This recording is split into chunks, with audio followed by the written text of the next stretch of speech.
कांग्रेस के युवा नेता क्या कह रहे थे कि मैं फटाफट खटाखट मैं ये कर दूंगा, मैं रीडिस्ट्रीब्यूट कर दूंगा, मैं कास्ट पे बेसिस पे, ये सब डिविसिव एजेंडा था। कांग्रेस पार्टी ने उसके बाद जो कहा, जब उनकी पक्ष में नहीं आता है रिजल्ट तो कभी ईवीएम के साथ लड़ाई करते हैं वो, फिर कहते हैं कि इलेक्शन कमीशन डिले। अरे भाई, इलेक्शन कमीशन के अपने प्रोसीजर हैं। जलेबी की फैक्ट्री तो लगा ही रहते हैं, उनको पता नहीं जलेबी को, पता भी जलेबी होती कोई खेत में थोड़ा उगती है जिसकी फैक्ट्री लगाई जाती है। हमारा जो वोटर है, वोटर की मैच्योरिटी को और वोटर की जो सेंटिमेंट है और जो फेथ है विकास में, उसको कभी भी आप अंडर एस्टिमेट मत करिए। जो दिल्ली के जनरल इलेक्शन में 2024 में और इसके बाद ये जो कांग्रेस पार्टी झूठ और भ्रम फैला रही थी, वो तोड़फोड़ की बात कर रही थी। कांग्रेस के युवा नेता क्या कह रहे थे कि मैं फटाफट खटाखट मैं ये कर दूंगा, मैं रीडिस्ट्रीब्यूट कर दूंगा, मैं कास्ट पे बेसिस पे, ये सब डिविसिव एजेंडा था। हरियाणा के वोटर ने इस समय बिल्कुल स्पष्ट कर दिया है कि वोट उनकी स्टेबिलिटी और कंटिन्यूटी के लिए है। और जो विकास का काम माननीय प्रधानमंत्री जी ने पिछले 10 साल में किया है, जो पिछले 100 दिन पहले जो 100 दिन थे उसमें हुआ है, इसका सबका असर हरियाणा में पड़ा है। दूसरा मैं आपको बताना चाहता हूं, कांग्रेस की स्ट्रैटेजी आप देखिए और उसके साथ जो लोग जुड़े हुए हैं। एक आम आदमी पार्टी जो दिल्ली की राजनीति में एक्टिव है, उन्होंने 90 सीट हरियाणा में थी, 90 सीट जम्मू एंड कश्मीर में है, उनका एक एमएलए जीता, उसकी परसेंटेज निकाल लिए 180 में से एक। कोई भी सीट हरियाणा में उनको नहीं आती लगती है, ठीक है। और हमारी जो वोट है हरियाणा के इस चुनाव में पिछली बारी से ज्यादा है। अब फाइनल आंकड़ा पता नहीं आया है नहीं है, जो मैं सुन रहा हूं 51 हमारे होंगे, 3 इंडिपेंडेंट्स हमारे साथ होंगे 90 में से। कांग्रेस पार्टी ने उसके बाद जो कहा, जब उनकी पक्ष में नहीं आता है रिजल्ट तो कभी ईवीएम के साथ लड़ाई करते हैं वो, फिर कहते हैं कि इलेक्शन कमीशन डिले। अरे भाई, इलेक्शन कमीशन के अपने प्रोसीजर हैं। ये आप मैच्योरिटी पॉलिटिकल डिस्कोर्स में उन्होंने पहले ही तय कर दिया था। उनकी एक स्पोक्स पर्सन है, अगर 20 सीट से ज्यादा आ गई हरियाणा में तो मैं ये कर दूंगी, अगर ये हो गया तो मैं ये कर दूंगी। देखिए, जहां पे इनकी सरकार बनी भी है, अब मैं आपको बताता हूं, कर्नाटक और हिमाचल। कर्नाटक में मुख्यमंत्री महोदय की मैडम धर्मपत्नी ने 14 प्लॉट उनको दिए गए हैं। पहले उनसे पूछा रहा है तुम्हारे पहले कितनी तुम्हारे पास एसेट्स हैं, और ये 14 कैसे? कह रहे हैं money is not exchange hand but I am willing to return it.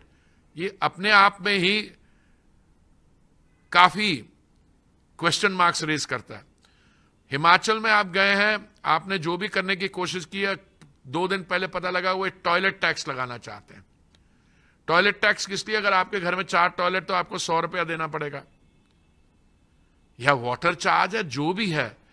आप जहां पे भी ये सत्ता में आते हैं ऐसी चीजें करते हैं।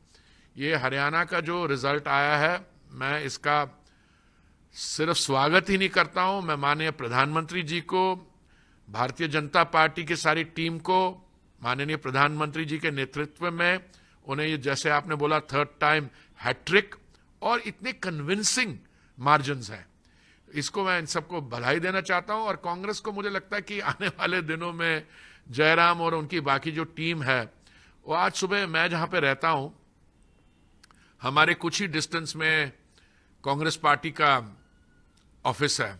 सुबह से पटाखे चल रहे थे और जलेबियां बंट रही थी।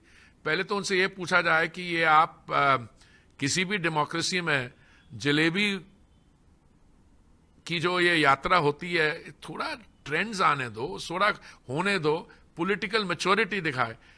अभी इलेक्ट हुए नहीं, वहां पे ये शुरू हो गए कि कौन मुख्यमंत्री होगा, कई दावेदार बन गए।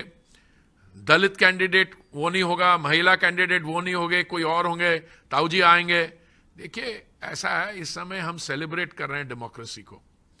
जम्मू एंड कश्मीर क्या हालत थी, क्या आज स्थिति है, वहां पे एक मजबूत सरकार बनेगी और आने वाले समय में वो जो पहले था पथराव इंडस्ट्री एटसेट्रा, उससे चल के आप देखिए कितनी वहां पे विकास पे काम हुआ है। होटल्स भरे हुए हैं, सिविल एविएशन मंत्रालय जिसके साथ मैं जुड़ा हुआ था, पैसेंजर्स सीट नहीं मिलती वहां जाने के। और हरियाणा वो कह रहे थे ये हो जाएगा। अब देखिए वो कहते हैं क्या, bad loser always quarrels with his instrument. अभी तो आने वाले समय में देखिए कांग्रेस के अंदर और क्या क्या होती है, क्योंकि ये जो डिविसिव पॉलिटिक्स इन्होंने शुरू की थी, मैं इसका सेंसस करवा दूंगा, मैं उसका वो करा दूंगा। पहले उनके एक मेंटर हैं जो बाहर रहते हैं कि Bharat is not one country, ये अलग अलग लोग हैं, जो उत्तर के हैं वो पता नहीं कहीं से आए हैं, जो नॉर्थ ईस्ट वाले हैं वो चाइनीज हैं, ऐसी ऐसी बातें। इनका पॉलिटिकल डिस्कोर्स बहुत ही घटिया किस्म का हो गया। और आज इसमें इनको हरियाणा के चुनाव में जनता का जवाब पूरे सही तरीके से मिल गया। कर रहा है नहीं कर रहा, वो अपनी जो उन्होंने नैरेटिव बनाया था उनको ये अभी रियलाइजेशन डॉन नहीं हो रही, अभी वो डिनायल में है। कोई बात नहीं, सही माने में उनको पूरी समझ आ जाएगी। तो जलेबी की फैक्ट्री तो लगा ही रहते हैं, उनको पता नहीं जलेबी को, पता भी जलेबी होती कोई खेत में थोड़ा उगती है जिसकी फैक्ट्री लगाई जाती है। एनीवे, मैं आपको एक चीज और बताऊं, इन्होंने बड़ी कर्नाटक में वादे किए, वादे पूरे नहीं कर पाए, सरकार कंगाल हो गई, अब उसको अगर टॉयलेट टैक्स लगाना पड़ रहा है। ये सारी एक ऐसा किस्म का पॉलिटिकल डिस्कोर्स है, लोगों को घटिया तरीके से डिस्क्राइब करना। अभी पीछे इनके जो पार्टी के अध्यक्ष हैं वो कहीं बोलते बोलते उनकी तबीयत खराब हो गई, और वो उसके दौरान वो हमारे माननीय प्रधानमंत्री जी के बारे में उन्होंने कुछ ऐसे शब्द इस्तेमाल किए जो जिसकी कड़ी निंदा करता हूं। और खुद में ये भी कह गए अगर कांग्रेस आ गई तो आतंकवाद भी आ जाएगा, पता नहीं उसी भाषण में क्या और किसी और में। तो ये तो थोड़ा सा इस समय स्थिति उनकी जो है, मैं समझता हूं उनको इंट्रोस्पेक्शन करनी चाहिए। और आने वाले समय में इसका असर सिर्फ हरियाणा में नहीं, हरियाणा के नहीं, नेशनल पॉलिटिक्स में भी इसका असर नजर आएगा। तो महाराष्ट्र में तो मैं शुरू से कह रहा, मैं तो ये भी कह रहा था कि हरियाणा में हमारी स्थिति इतनी खराब नहीं है। हाँ, सारे एग्जिट पोल्स, अब मैं एग्जिट पोल्स को क्या दोष दूं। देखिए, मैच्योरिटी होती है इलेक्टोरेट में, वो अपना जो रिजल्ट होता है वो बैलेट बॉक्स से या ईवीएम से निकलता है, एग्जिट पोल से नहीं निकलता।